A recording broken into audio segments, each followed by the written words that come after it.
we're not quite sure when, and talked about his plans to improve the support for local campaign groups like us, and has, I think, worked his socks off over the last 2 years, or however long it is. Let's say it's a year. So today we're going to hear the fruit of his labours and how it'll help us with consultations, particularly public engagement and generally getting more people on bikes. So I'm going to unshare, and Duncan, the floor is yours, if I may say that. Thank you very much, Andy, and good evening, everybody. Sort of just without wishing to contradict Andy, slight qualification to one thing. I'm not really going to do a huge, long presentation tonight.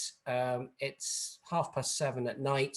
Lots of people are spending a lot of their time on Zoom and team calls now, and I'm rather thinking that people are starting to die by PowerPoint at the minute, with people coming on and doing pre-prepared presentations.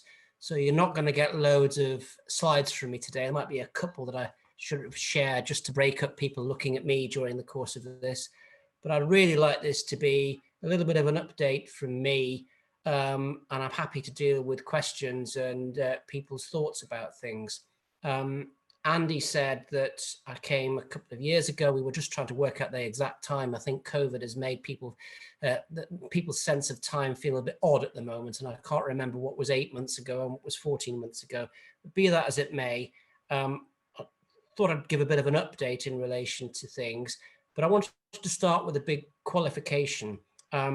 If people are expecting me to say that at Cycling UK, we have a perfect ready-made package for support of campaigners and groups, I'm certainly not going to say that. We've made a start at trying to improve the support that we give for groups and campaigners. And if I'd waited till we had a perfect system, we would have done nothing. And I was very much of the view that we had to start from somewhere to try and improve it. But I'm not for a minute suggesting that everything is perfect and there's nothing that we can't do better. So I just wanted to start with that qualification without that sounding too negative. Quite a few on this room have met me before or heard me speak before, but I appreciate that there might be a couple who haven't. I'm Duncan, I'm head of campaigns at Cycling UK, been there about 5 years. When I came to Cycling UK, I think it will probably be fair to say that support for local campaigning, and I say I'm not being disrespectful for anybody who works there or has been involved there, because I've said this so many times that everybody's heard it. Support for local campaigning had been one of the things that had been neglected. A lot of effort had gone into national campaigning, but what happened with local campaigning rather fell between the cracks of different parts of the organisation, and nobody had really wanted to own it. We'd had a representative system called the Right to Ride representative system, which lots of people will be aware of, where we had Right to Ride reps. Those people had served Cycling UK or CTC as was incredibly over many years, and I want to be really careful that I don't say anything that's in any way critical of anybody involved with that. But it was a fact that we weren't getting any real new blood into the Right to Ride network. And we also were getting a lot of people who were very skilled in very technical detail and were brilliant people to deal with consultation responses. But it wasn't something that lots of new people who perhaps didn't have that technical expertise felt they wanted to be involved with. So one of the things that we were keen to do was to broaden that network and try and get more people involved. I think the best way to describe the dilemma that we had was we only had about 110, 120 Right to Ride reps, and not all of those were active. But we could get 12, 13, 14,000 people engaging on a clicktivism, engaging networks, email the Secretary of State, email your MP. So we could get a lot of people doing something that took 10 minutes and a very small number of people doing something that took a long time, but a big gap in the middle. And we weren't getting those people that would give us 5 minutes to give us half an hour or 20 minutes or an hour. And that's one of the magic groups of people that we want to try and get engaged. So that was the background to starting to look a little bit at our network. And one of the first things we did was decide, sorry, I'll start that again and interrupt myself. I said 2 years ago, we were going to try and make some progress with this, and progress was delayed. And that's a hands up from me for not really taking it forward as quickly as I'd wanted to. One of the things I learned was that this couldn't be taken forward by people like me trying to do this as an add-on to their other work. In February of this year, we employed Stephen Dominey at Cycling UK, who works under my management, and his sole role is effectively building up support for local campaigners and a campaign network. That's probably a decision we should have made earlier. It's probably a step we should have made earlier, but the progress that we've been made is quite considerably made since Stephen joined. And I'm just going to share the screen at this point. This is Stephen's, I wonder, are you seeing a large picture of a horn in yellow, red and orange? No, you're not. Give me 2 seconds.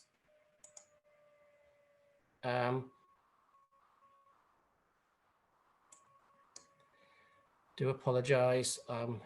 Having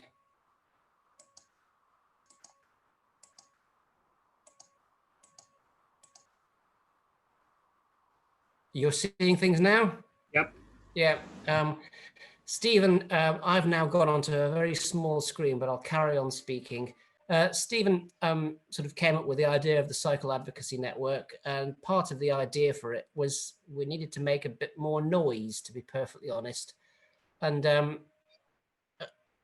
I think that reflects part of the fact that a lot of the work Right to Riders were doing was very hard, very difficult, very technical consultation work, and almost a little bit the fun had gone out of campaigning.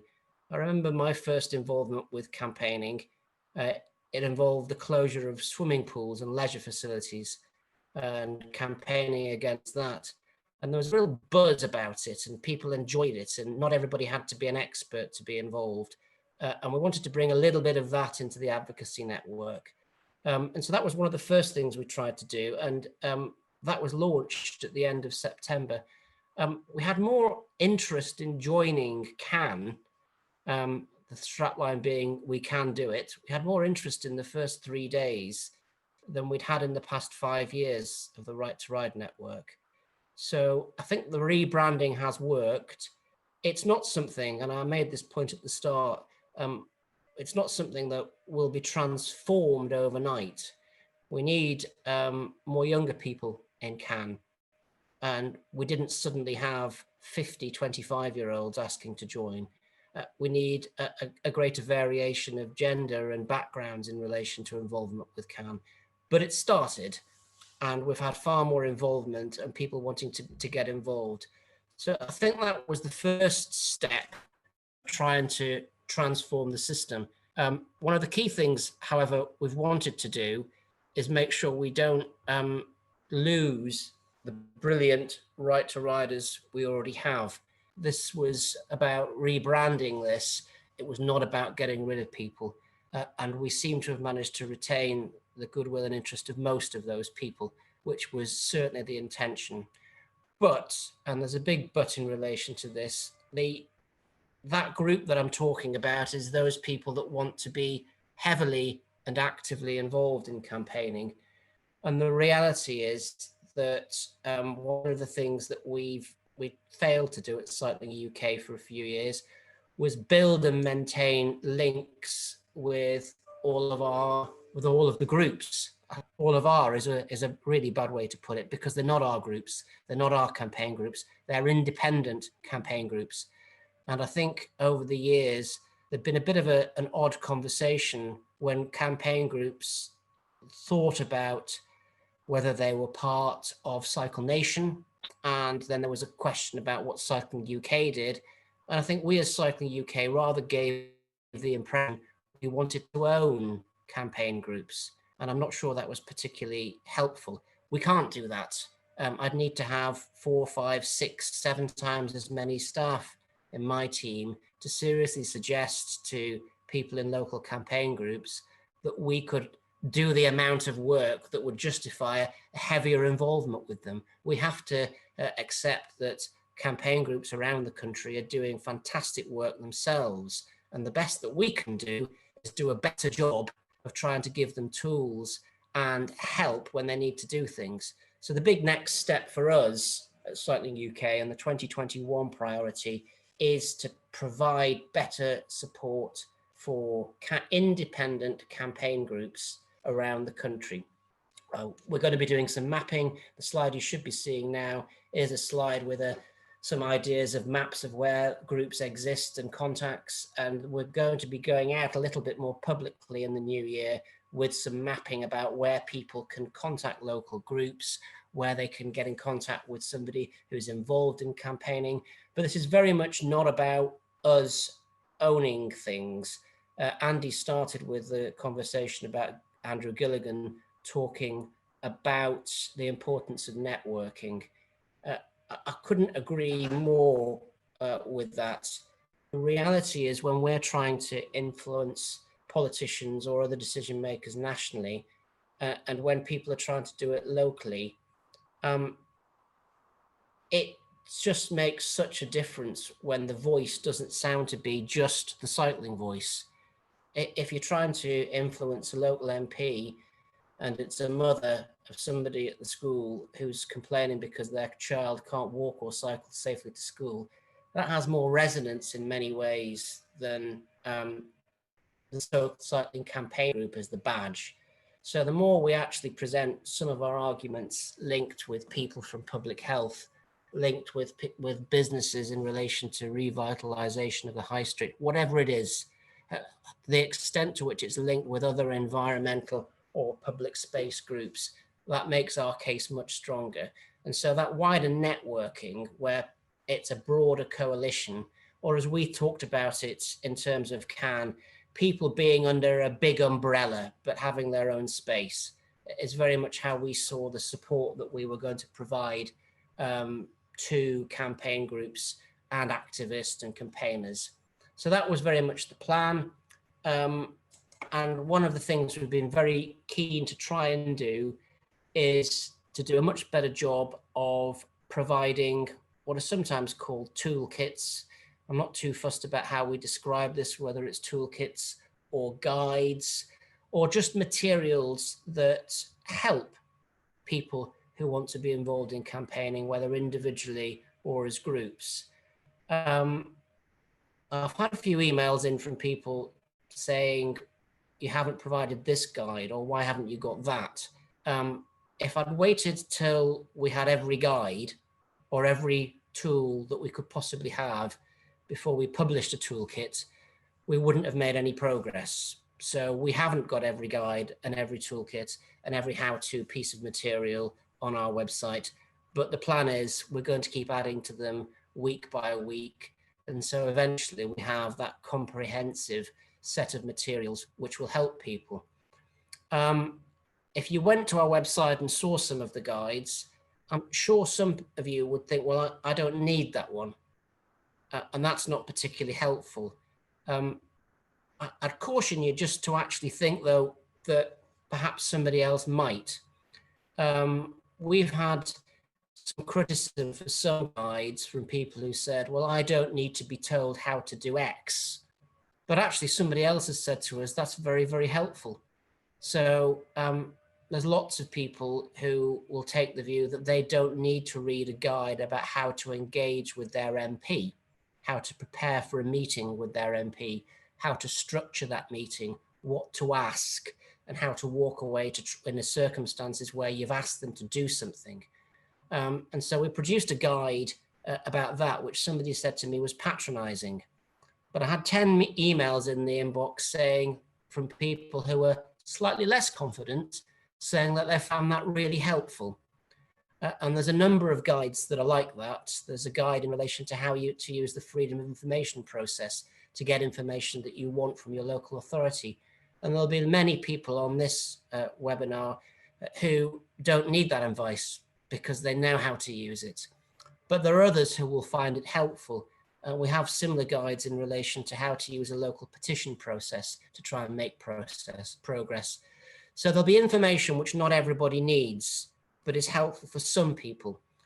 And so I apologize if there's stuff there which people think, well, I don't need to know that. So my level of knowledge or understanding is a bit beyond that. But I think people should look at it from the context of also getting new people into campaigning, rather than just a set of materials for those that are actually pretty experienced and competent to start with. Because actually, it's not just about making life easier for those that are already in this space. It's about getting many more people involved in this space. And that's sort of one of the things we have to do with our materials, as well as helping those that are already heavily involved in doing some of this stuff.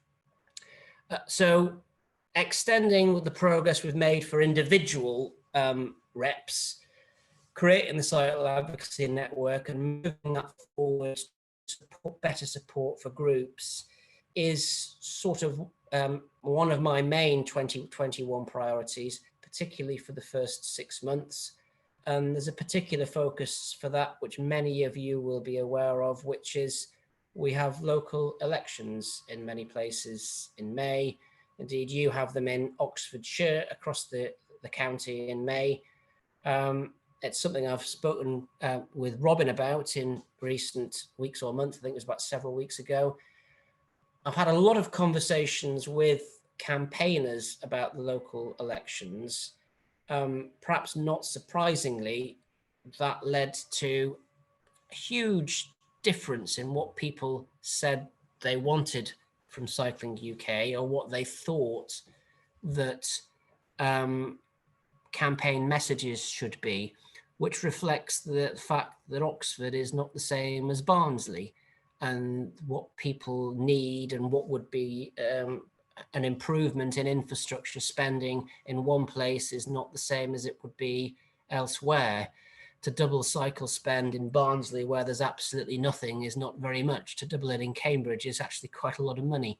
And so there's a lot of difference in relation to different places that have local elections. I've come to the conclusion that what we have to do for the local elections is have some rather headline space for cycling type overall themes and things that apply probably everywhere, which allow individual campaign groups to have their own particular manifestos and asks where they are. But there's a capacity to bring that within the wider comms benefit of some bigger asks about investing in networks, having design standards, and investing more money. So I think the asks are going to have to be quite general in terms of where we are, but hopefully that will allow local campaigns groups to have their own actions within that. And we can help local campaign groups by providing the tools for what you might call mass support within your area, so that people can use easy to use tools to email their local councillor, their candidates, and they can effectively, you can benefit from that mass participation that we can provide functionality for. And the other big thing is to provide some of those simple one-pager guides, two-pager guides, materials that enable people to do the headline asks, to bring this matter, bring these issues into the public light a bit more in the election period. So we're going to be coming out with those in January in relation to that, to try and help build up some pressure for the local elections. It's a bit of an odd one because with everything else that's happening in politics in the world, it's difficult to know how much attention is going to be given to the elections until nearer the time, but we'll just have to deal with that as and when the time happens. I'm sure there's lots of questions people might have about elections and the issues relevant to that and what might be happening in terms of funding and related issues. But I think rather than me giving a long spiel about that, I'll wait till people ask me specific questions. Otherwise, I could be talking for a long time rather than answering people's specific questions. I said I wasn't going to speak for ages, so I think what I'll probably do at this stage is sort of end the formal bit of any presentation at this stage and pass over to questions and see what people have to ask, or pass over to you, Andy, at this point. Thank you, Duncan. As you say, you've given a flavour. The amount of information available already is absolutely vast. And I think one of the challenges is navigating, and even just knowing that something is there is actually the sort of first step. And I've been pleased to have a little bit of an explore of the website, and perhaps we need to sort of point people to areas of interest in our newsletters and so on, just to encourage that. I'm just looking through the chat, and one thing is I'm pleased to say that Mark Harrison has joined us from Farringdon. He's the regional coordinator for the local reps in the Southwest Midlands, and I'm not sure how well, between Duncan and maybe ask Mark to say a few words, how he sees the structure, as it were, developing in local areas. Mark, I wonder if, I know it's early days, but do you want to say anything about what you might say, the view from your perspective about Oxfordshire and Southwest Midlands generally? Yes, please. Can you hear me? Yeah. Because I appear as a little funny little Ludo player on the screen, so I wasn't quite sure whether I was coming through. But yes, I made a couple of notes, and I'll be concise about it. I mean, the main driving thing for me is that we need to attract a lot more people into a lot more everyday cyclists, not like a clad fanatics, of which I am not one. And there was a figure bandied about at one stage about 1 million more everyday cyclists in the near term. And I think that is a great thing to be able to push forward as part of what we're doing. I see my role as oiling the wheels for cooperation between individual volunteers, and some of them are much bigger hitters than me in terms of experience and appropriate skills. And Duncan touched on that with some incredible skills that we have, particularly in Cyclox. But what I see that I would be doing is to coordinate a consistent regional strategy with guidance from the individual volunteers, so that we can agree on main themes. And I think with the election coming up, if we all come up with a consistent theme, I personally am not in a big favor of sending in a cyclist-styled letter. It needs to be from the heart, from each individual, because MPs and people like that just see the same thing coming and they just chuck them away. But one of the things that I think we can do centrally is collect supporting evidence for these themes. So, I mean, there is clear evidence at the moment that active travel is the most credible means of reducing pollutants. And we don't even measure non-carbon pollutants yet, but there are rubber pollutants that are killing fish and all kinds of stuff. There is an opportunity with e-bikes to encourage people into active travel, and I'm all for that, provided that new cyclists feel safe and the experience is made more enjoyable. Now, there are a couple of things that people like us in the volunteers can ferret out. I mean, I don't know, I've got a little, how many people know that? If I go into Google, which I did today because I had to go for an X-ray, And Farringdon lost its local hospital many years ago. So I have to go to another town to go to a community hospital. And every single one of those, every single one that I looked at, 5 on Google, it was quicker by bike than it was by public transport. That's one thing. The other, Duncan spoke about having sort of headline catchphrases. Well, the other thing that I noticed recently was that the mayor of Leamington Spa has chucked away her mayoral car for an e-bike.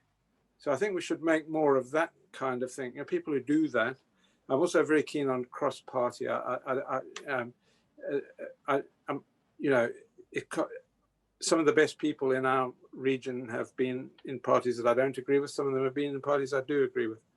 So I see really we need to encourage others in the region to sign up as volunteers. That's a key thing that I was hoping to be able to do. And we've set up a category that for the Southwest Midlands, for those people in Oxford who are plumb in the middle of that area. So my last thing is to call for suggestions on Assemble, because I think that if we focus on using Assemble, then we will have all the information in the same place on the Southwest Midlands group, so that we can all share that, and perhaps we can share it with a wider audience across the UK as well. So that was about all I really wanted to say to introduce myself. Thank you. Well, and it's very useful that already the sort of connections, you've kindly publicised this meeting, and there are all sorts of things that I think we can share almost independent of the fact that Cycling UK has an umbrella over us, that simply I began to think of the idea of a bit like on Free Cycle as it used to be, but Freegal, that groups could say they've got something they can offer or something that they want. With Cyclops having recently gone through the process of becoming a charity, you know, we've learned a bit about that, and maybe we can offer expertise and guidance for people. I wonder if I can ask Robin Tucker, who has put something in chat, to ask Duncan about how he sees the us influencing local elections. Certainly. So Duncan, I'm interested in we here cooperate quite well with pedestrian groups and groups that support pedestrian. I don't mean that they're slow to react at all. Support people walking. That's the better expression, and low carbon groups. And I wonder if you could say, I know Cycling UK has an initiative along those lines, and I wonder if you could tell us a bit about that and whether that's part of the local election plans. Thanks, Robin. So 2 years ago, the CEOs of some of the groups around active travel, Sustrans, Living Streets, ourselves, Ramblers, Bicycle Association, they decided to sort of have some joint lobbying, which came under the name of the Walking and Cycling Alliance, WACA was the acronym for that. And part of that was a reflection of points that Andy mentioned about people seeming to be on the same page. And there was some indication back that ministers and officials weren't impressed when one organization was saying one thing and another the others. I think the experience of that over the last 2 years is that's been a very good platform for behind the scenes lobbying, arm twisting and influencing. And that's worked very well. The policy people have managed to be able to have discussions and get everybody on a combined page. It's been harder when it's been public communications or actually campaigning. Actually getting sign off for something where you want to say something public has been very difficult. slow, and that's not been, I think we'll probably realize that WACA has worked better as a loose alignment where we're trying to get on the same page, but we're not always making exactly the same public statement. That's a long way around of saying that we are already talking with Living Streets about messaging for local elections. And it's almost, well, it will be the case that we're all saying similar things and nobody's saying anything different. I'm not sure that's quite the same thing as everybody having the same one campaign. When that's crowbarred together, sometimes it becomes less effective because there's so much time spent with everybody trying to get completely signed off on every press release that nothing gets done. So I think from our perspective, our local election campaigns work will be very much generally aligned with lots of other groups. But there will be a point where it's us from Cycling the UK saying this. I think a great model is, and one of the most successful alliance collaboration campaigns I've seen with cycling is Walk, Cycle, Vote in Scotland. And Walk, Cycle, Vote is just a coalition of other organisations.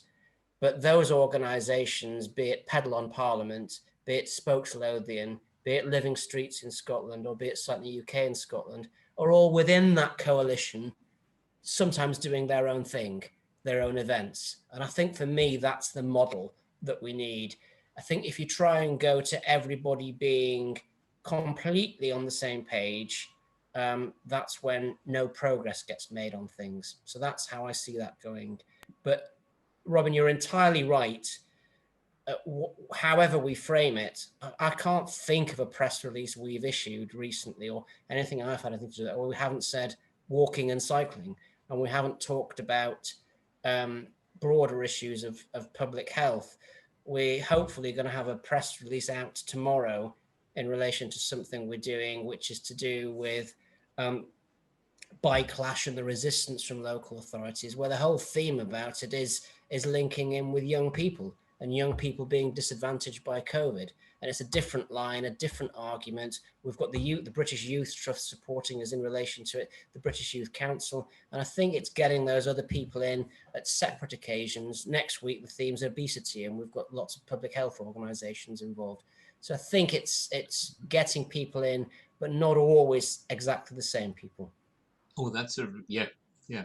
Sounds good. And I can imagine, yes, the youth line is brilliant because they're not the ones who are lobbying their councillors. And it's an interesting point, and it is something that one of the things I asked my team what they wanted to do for the election campaign different, and there's something in the chatter about learning from other groups, and I'll answer that in a minute. But yes, we should be doing that. But one of the things my team said to me, and interestingly, and that's because I've got quite a few really great 25, 26-year-old campaigners, they said we want to do a better job of getting young people involved in active travel around the elections in May. Specifically, we've got election. I realise this is going off the Oxfordshire point, but they've got elections in Wales and Scotland to think about, where 16-year-olds are voting. And they want to have a much more imaginative use of different forms of social media. So I've got a 22-year-old daughter who says, "Dad, don't talk to me about Twitter and Facebook. I don't use Twitter and Facebook. I use Instagram." So we are looking at different forms of social media in relation to trying to engage younger people around active travel issues and dealing with people like the British Youth Council. And that's something which I don't think national groups have done, and I don't think many local campaign groups have done. And we may be sitting here on the 10th of May saying it's completely failed, but that's not a reason for not trying stuff in campaigning, because actually in campaigning you usually fail more than you succeed, but it's still worth trying these things because you have to look to see if you can do something a bit different. Thank you. And Robin, skated over, and I wonder if I could give you an opportunity now just to describe your role, the arch networker, really, your trustee on Cycling UK board. Just for the audience, explain where you fit in the scheme.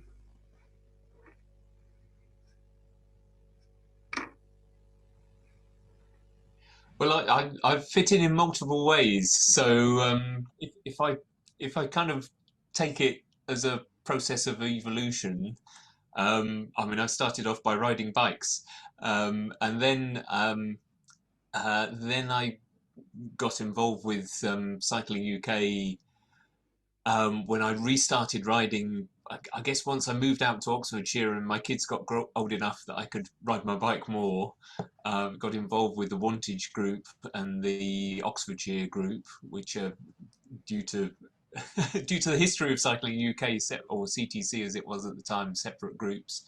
And I became a committee member of both groups and eventually secretary of Cycling UK Oxfordshire, which I still am. And then Graham, Graham Smith, who's on the call here, came to the Wantage AGM once and just gave a really impassioned speech about how infrastructure was rubbish and the council wasn't doing anything about it, which, to be honest, he could do again today and it wouldn't be far off the mark. And I thought, well, I can do something about that. It was at a time when I was I'd left my full-time job and going freelance. I had a little bit of time. Thank you, Graham, in his bollocks DMRB t-shirt.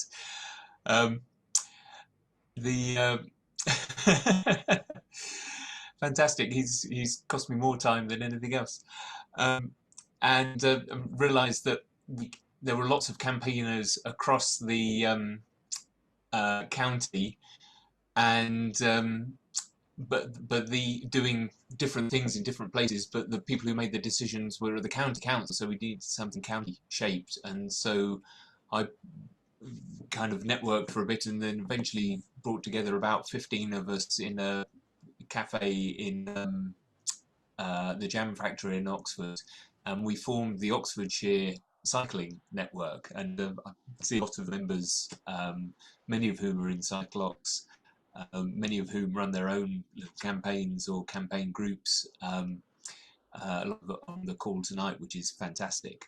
And well, we have made some progress.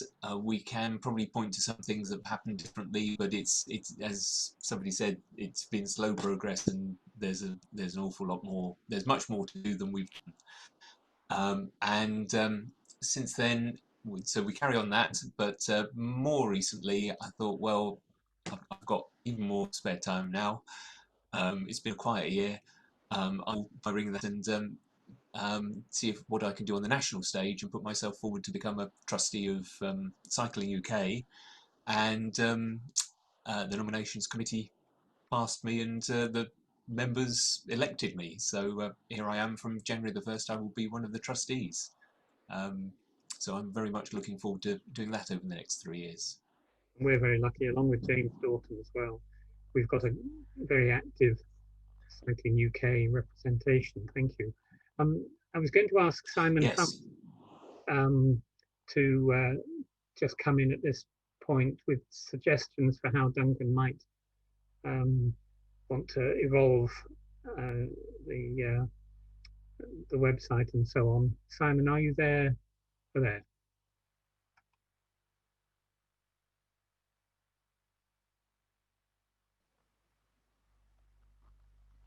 With a bit of luck, you can both see and hear me now. Yes. Certainly. Good. Yeah. Yes. Duncan, thank you very much for that introduction you gave us. While you were talking about guides and resources and quotes tools, it did occur to me that, as it has previously, and not just me, that a cooperative production of resources, let's call them, would be quite a good way to go. seems to me that at least groups that have been around for a fair while have in them quite often themselves built up a little bodies of knowledge about this, that, or the other.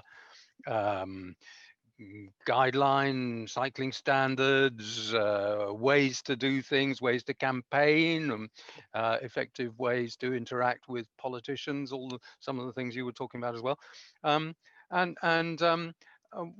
mean, one particular mechanism by which that could be done would be to have some kind of wiki arrangement so that people all round could contribute to these gun courses. You look up Wikipedia for this or that. Needs good moderation. I would tentatively suggest that Cycling UK would be good moderators to see that things don't go off the rails. But and we might have lots of starting points already. After all, you've got your guides. I'm sure that Spokes and CamCycle and even little Cyclox, and certainly London Cycling Campaign, have got ready to go material, which would be starting points for this. But the general idea would be to get everybody to be able to contribute and feel they're participating in creating it, as well as making it a look-up resource. What do you think of that? Simon, I think there are some very good points in that.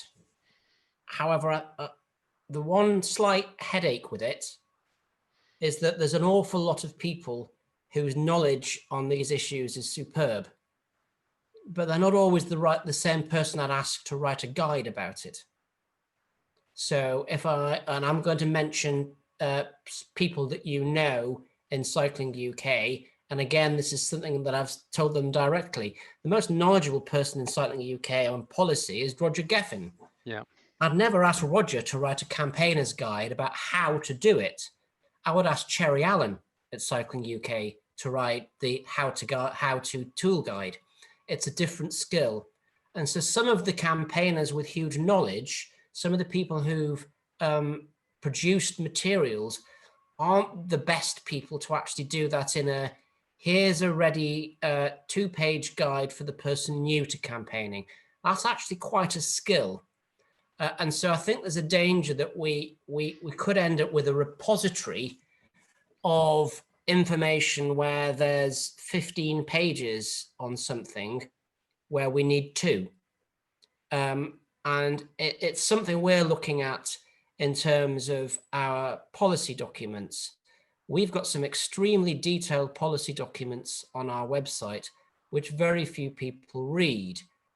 And actually what we need, that material is hugely important for somebody writing a consultation response. But we also need to break that down and make it more accessible to people.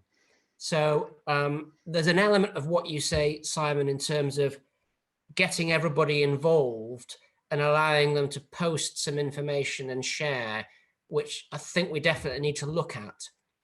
But I also think there is something about having a very nice, neat format for this is why this can be helpful, this is how you can do it, and this is a step-by-step process for doing it, where people can go through without getting bogged down perhaps in stuff they don't need to know. That's a bit of a long way around of saying, yes, but we need to be careful with it. Online with links is exactly the kind of thing you can do that. So that depends on how you set up the structure of the wiki in the first place. So you can have something which I suppose you might call a kind of a 2-minute read, an executive summary level, and then you click because you want more detail, those who do, and you go one layer down, and then you go to some really detailed stuff about the exact legislation that covers a point. And so it's it's an option up to the reader how deep it goes, and it would be very important, I absolutely agree, in the way that the material is presented, that you should have in mind different levels of readership when you're creating the material in the first place. I don't think it's insuperable to be able to do that, especially online. don't for a minute suggest it's insuperable. I just think it needs a little bit of management, because most of the things I've seen about this, people put information about a topic. Yeah. What they don't do is a guide for a practitioner to do something. So that's the slight difference, and that's the information that a lot of people say is helpful to take them through the process. So I think we perhaps, but no, I'm not saying that to say it's insuperable, Simon, or that it's not an idea we can explore. But I do want some of our materials to be not all you need to know about X, but how do you use X in your campaigning? And I think it needs absolutely. to be framed in that way. Simon, you did put something else in the. It's not the question you asked me, but you put something in the chat as well about BAME involvement within Cyclox being very small on the whole, and about diversity, and whether people had any good ideas about how to deal with this. Just answering that point. I think charities and third sector organisations across the UK often struggle with this, and if there were easy answers to it, people would have addressed it already. We are trying to address it at Cycling UK, but and Robin will testify to this. The trustees can say we need to do more about this, but then we could look at the trustee board and say, actually, it needs to start at the trustee board if we'd pass that down the organisation. And that's a conversation will be taking place at the trustee board. What I can say is that my experience outside of cycling, I was the chair of a competitive swimming club and heavily involved in amateur swimming. And everybody talked about the fact that swimming was a very white sport. And we only had, to be blunt, white kids in the swimming club. And everybody said, well, we're trying to deal with it. And actually, the only way you actually change it is to do something involving the community. I went out with some parents from different communities and one of the coaches to schools with predominantly Asian population in Newcastle, and we changed the diversity of the club. It didn't happen because we sat waiting for it to happen. And our most diverse groups for Cycling UK are actually those where we've got community projects. So we have we've got community development clubs and Big Bike Revival and similar schemes around particularly places of the West Midlands. We suddenly find that our related campaign groups are more diverse. Now that requires effort and work. And so I'm not for a minute suggesting that that's something people have to do. I'm simply making the point that lots of organizations say we have a diversity policy. Lots of organizations say we welcome. Actually, it probably takes more than that to change the diversity of groups. You actually have to go out and do something about it. And that's very hard and very time consuming, but it's probably the truthful answer. I'd absolutely go with you on that. I think community projects as a basis for it is a really good way to do it. Plus the leadership thing, I think, there are certain people who are rather crucial in the more minority groups whose ear perhaps one could bend to, if they were sympathetic, to try to suggest ways that they could involve. But basing it around a project, I think, is a really good idea, yeah. Thanks, Simon.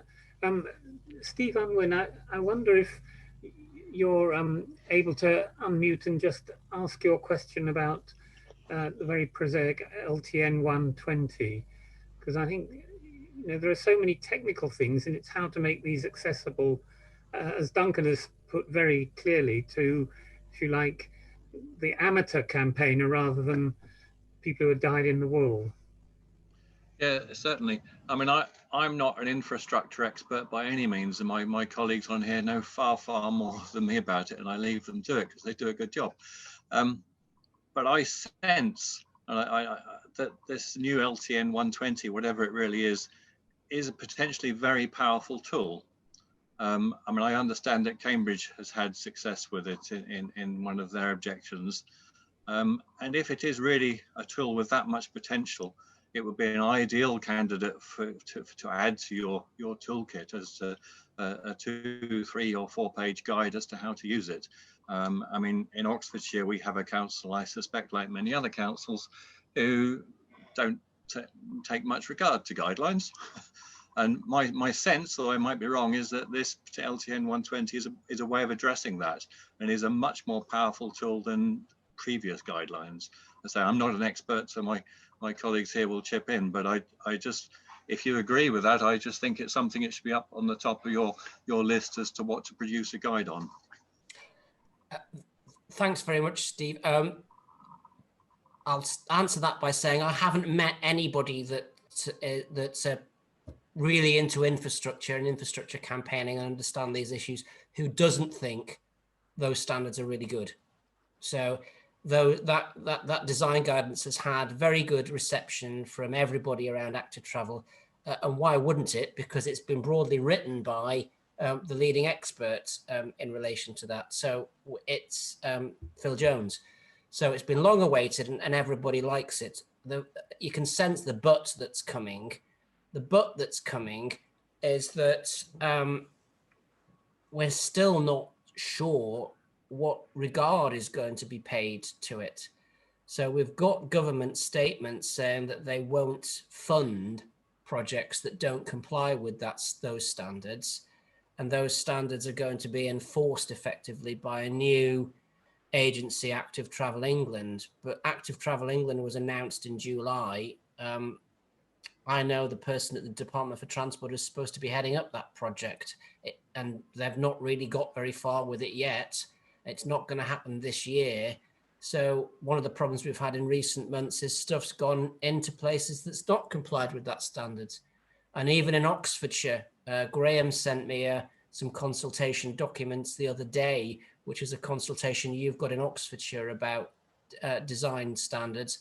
I was reading through it and I got to page 23 before there was any mention of the national design standards. And that was rather implying that you should have regard to them rather than you must follow them.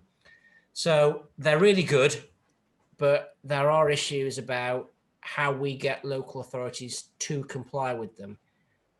If Active Travel England has the teeth that Andrew Gilligan wants it to have, and there are all sorts of rumours who might be putting themselves forward to head Active Travel England.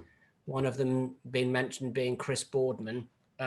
All sorts of rumours flying around that. If it has teeth, then those design standards could be a really good thing.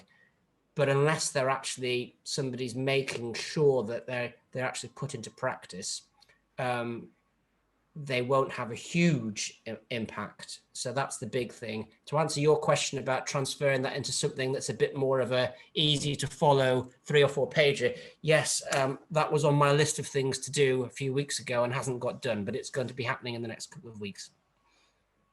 Yeah, so that's useful. I mean, it sounds like we perhaps need to wait a little bit longer, as you say, till see if someone has got some teeth.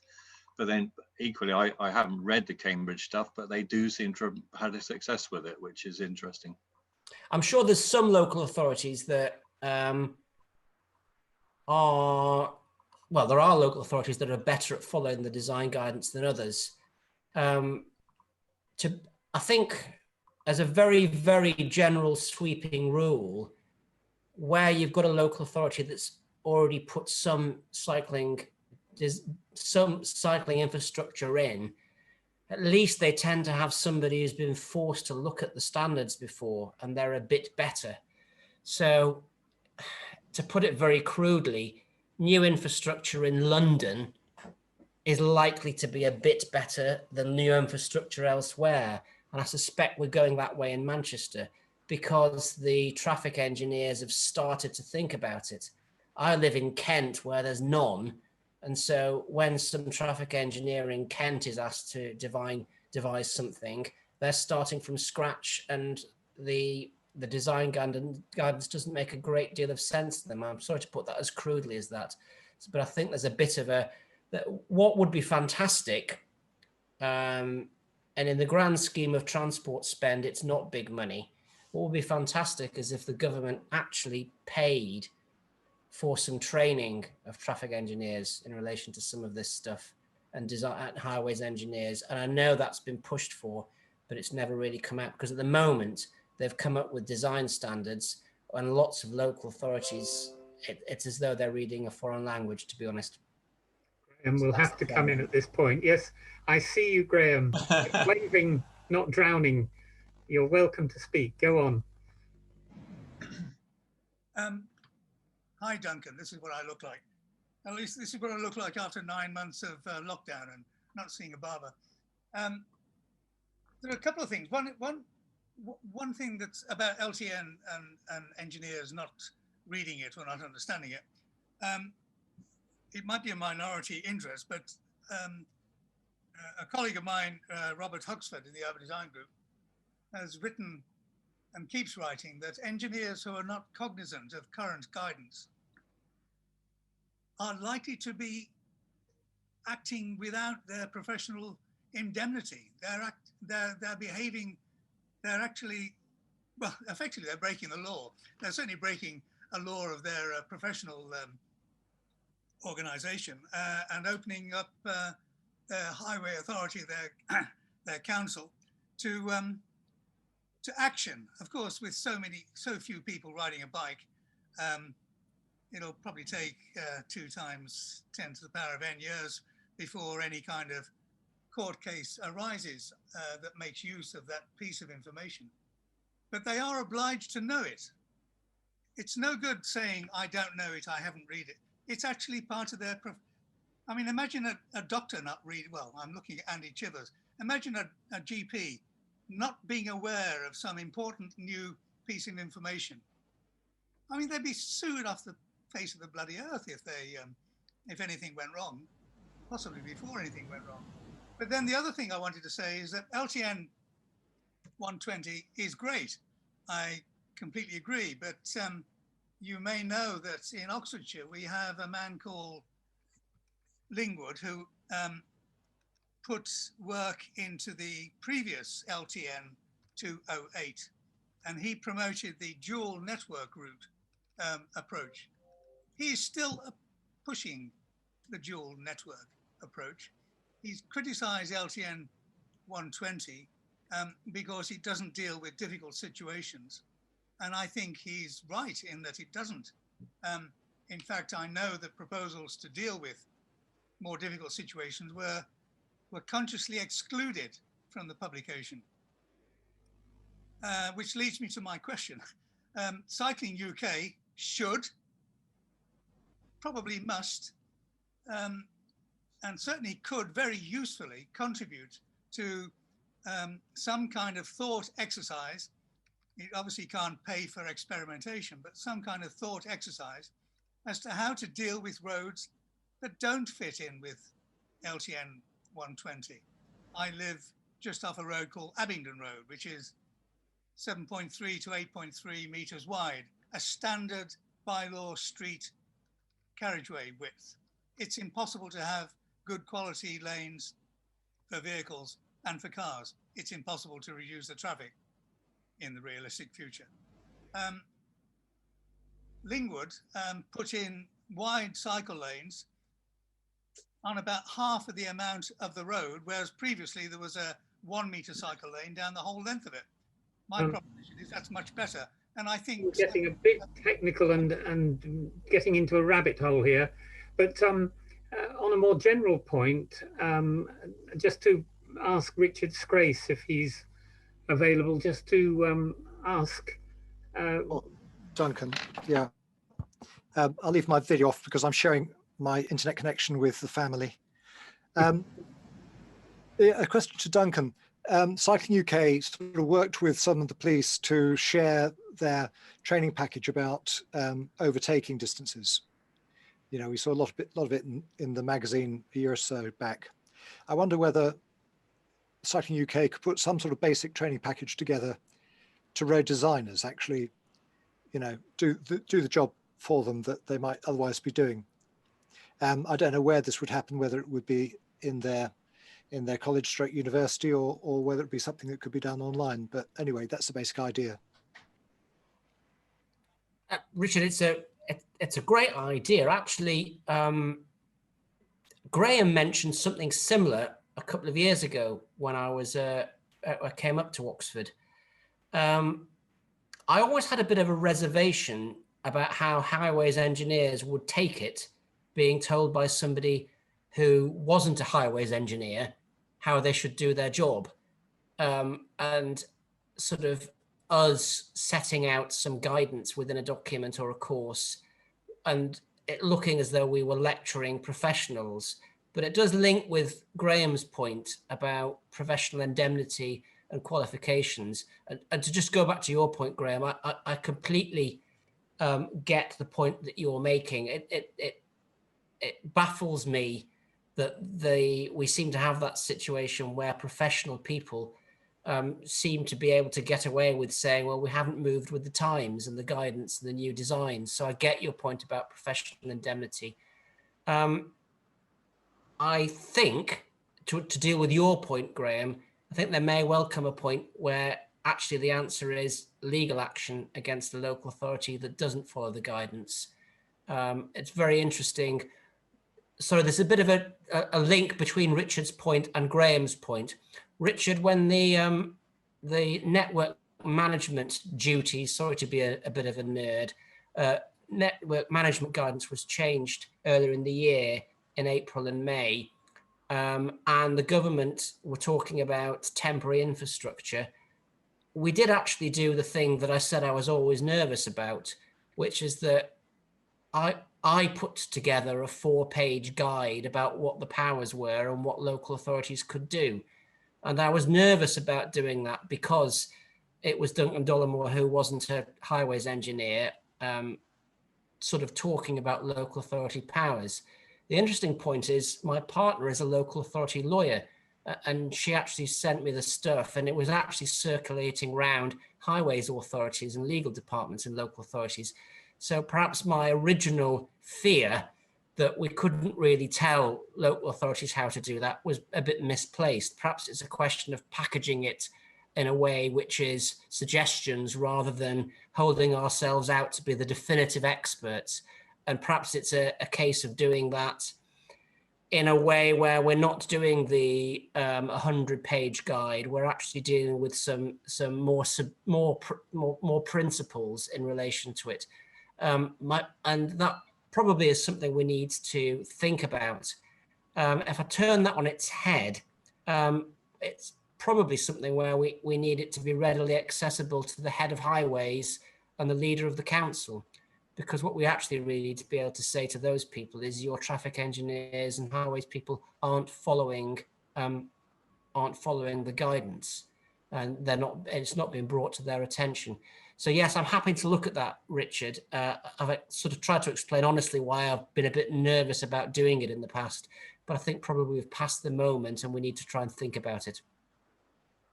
Thank you. And just to go back to where we started, as it were, I mean, who are you looking to join as local reps? What's your ambition in terms of the Cycle Advocacy Network? When will you feel you've succeeded, if that's fair? I think we're unlikely ever to succeed in a sense. And it's a bit like saying, if you're campaigning against poverty in the third world, when will you have succeeded? Your probably answer is you'll never have finished your campaign. So the answer would be, protected networks across the whole country, connecting towns and cities, and et cetera, et cetera. I could go on. I suspect we're not going to get that in the next few years, but that's not a reason for making. I think it's incremental progress. We need a much bigger network. We need coverage in more places. We need a much more diverse network. We need a younger network. I say that with due respect to people who've been involved for some time, but we don't want to lose older representatives. We need more campaign groups that are active, but we need to actually find a place for different people. At the moment, I've been quite critical of some of the things we have done and we haven't done. So I'm going to actually say what we are very good at. There are very few organisations that are as good as Cycling UK at mass mobilisation of people to do a small task. We got 16,500 people to respond to the highway code consultation that the Department for Transport ran. We do that better than most organisations. But what we're not managing to do is get more people involved in local advocacy and more people involved in doing something that's a bit more than a simple send an email, click, do something in 10 minutes task. And now not all of those are going to want to spend the sort of time that someone like Graham has spent over the years in detailed work and consultation response. But there is somewhere in between where there are people who care about these things, who are interested in the routes to their local school and would give up an afternoon or an hour or go and see their MP or do something like this. And we need to try and get them involved. Appointments with MPs are not likely to be in person as much going forward. They're going to be 20-minute Zoom calls. And so we're talking about getting somebody sufficiently interested to actually make that 20-minute appointment, whether it's with their counsellor, whether it's with somebody else. And I think we need, that's the big potential win, I think, in terms of the number of people. I'm a member of my local campaign group, as well as my Cycling UK position. My local campaign group is Tunbridge Wells Bicycle User Group. Stunningly good, but very small group of campaigners. And in fact, they've not so much been campaigning, they've been doing lots of consultation work and engagement and lobbying, but it's fallen on the shoulders of 5 or 6 people. It does look, when they go and see their transport lead and councillors, it looks like 5 or 6 middle-aged white men going to talk about cycling. And what they haven't got is that wider group of being able to say X number of people oppose this or support that. And what the active travel people in Kent tell me is, we want to do this stuff, Duncan. But when we get objections from people about parking, it all falls down because I can't say that we've had 50, 100 or 200 people supporting what you want. So I think there is a bit of a numbers issue as well. And there's a bit of showing that it's not just the same old cycling campaigners. So we do need to get more people involved as well. Thank you. And what I suppose I'm interested in myself is getting more of us just to be able to ask a simple question about how do you do this or where do you go for that. And the area that we feel, I think, as an organization is the biggest pressure is on the consultations. And CamCycle, you know, have a full-time person or something amazing dealing with this. It's a huge demand. And one of the things we've hoped we might be able to do is sort of adapt or find ways of boilerplating responses and simplify how we go forward. And I just wonder if anybody from the, I'm looking at one person in particular from the consultations group in Cyclox, might like to comment on how they would see the Cycle Advocacy Network helping in our consultation work. I'm just asking James if he'd like to unmute. Just as well I was listening, wasn't it, Andy? Oh, there you are, hooray. Yes, so I think it goes partially back to what Duncan was saying about what levels of information are needed, because I'll probably end up sending some quite detailed stuff, but then there needs to be the detailed stuff, there needs to be the 10-minute stuff, and there needs to be the how to campaign stuff. So I think it has to be easily found, which on my experience with the CTC website, Cycling UK website, it's not always easily found. So it has to be easily found. So well structured, saying this is the quick stuff, this is the nerdy stuff and so forth. I think that would be useful, and also to make sure people know it's there, because if you don't look, you don't find it. And well, I suppose one of the things we're hoping is that our network within Oxford and Oxfordshire might help as well, in that other groups are also interested in planning applications and transport issues, and working together to try and share the burden and identify the ones that actually represent an important, both an important principle and also an important development that we shouldn't ignore. So I feel this is an area where you can never have enough resource, really, because certainly our local authorities seem to throw out a consultation every day. And do you have any views, Duncan, on how local organisations can be more effective at responding to consultations? Yes, before I mention that, I'll just pick up on James' point. We're having a big program at Cycling UK where we're looking at how our how our policy documents and policy briefings are set out. At the moment, we've got about 47, I think, policy briefings. What we're trying to actually do is make those more readily accessible, where we break down the headline information and break it from the supporting evidence. So I think that should make it easier for somebody to go to our website and find out what is Cycling UK's policy on blank, and get the one-page summary, which they can boilerplate into a brief consultation response. At the moment, there's lots of good information, but some of it's buried in a consultation response. So if you wanted to find out what Cycling UK's policy was on congestion, there isn't a congestion document. You'd have to know which one it was in. So we're going through that process at the minute. So hopefully within a couple of months, that information will be easier to find on our website. So that partly answers James's point. On the issue of how local campaign groups can deal with consultation responses, I think it's a deliberate ploy sometimes by local authorities to almost get death by consultation, where they drown you in things. And it's my only vaguely constructive comment to that would be, I think sometimes people and organizations make the mistake of not responding because they don't think they have time to do the perfect response. If the reality is, I mean, there are consultations that you could spend days and weeks on.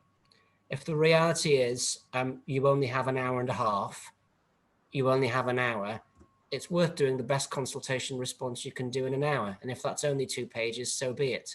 And I think sometimes people are guilty of not doing these things because they don't think they have time to do it full justice. And we all have to work to those time constraints. In the summer of this year, Roger was away, and we needed a policy consultation response in Scotland. Our campaigns and policy manager was away, and it fell on my desk, and I had 2 hours. I did a consultation response to it. If somebody goes to that consultation response, it's probably not my finest work, but there were some decent, relevant points made on the issue, and it was better than not doing anything at all. And I think that's a good approach that people should have. Yeah, get a few points over and don't worry about being complete. We're interested in the issue of information sharing generally, and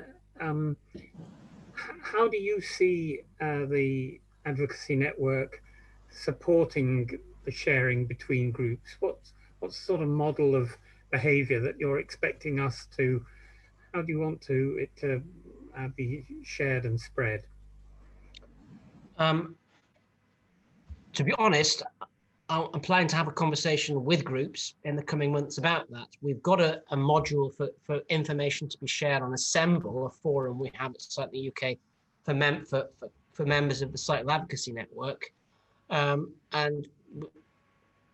But we don't want to dictate to groups that you can only communicate this way. What we would like to create is a capacity for groups to be able to communicate or share information in some forum, but we don't want to restrict it to that or say you must do it that way around.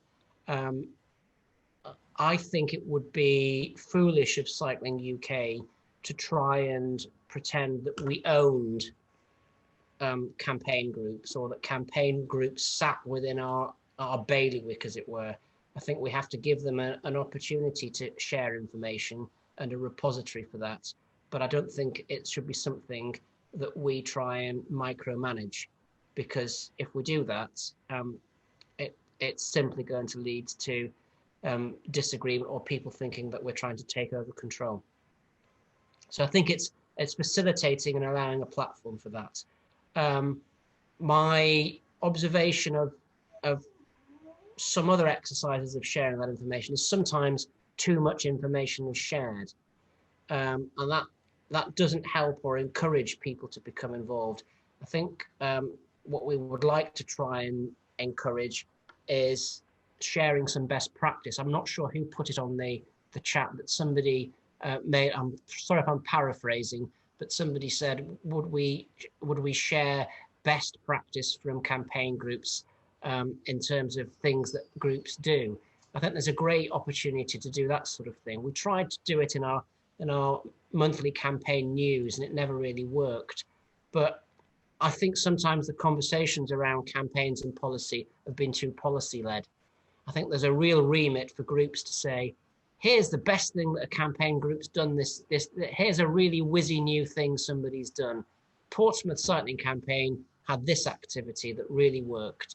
And I think it's about the art of campaigning as much as the policy. And I think we could bring some of that to life and share it between groups. Because every now and then we hear about great things that groups have done. We've got groups that want to be a little bit more edgy. They want to have something which involves, a bit more of a public display of things, but they don't want to go too far with that. And I think we can share that information and provide some useful contacts for how you do certain things. If you're a campaign group that wants to project something onto the, illuminated sign onto the side of the town hall, what does that involve? How do you do it? How much does it cost? Is it 100 quid? Is it 500 quid?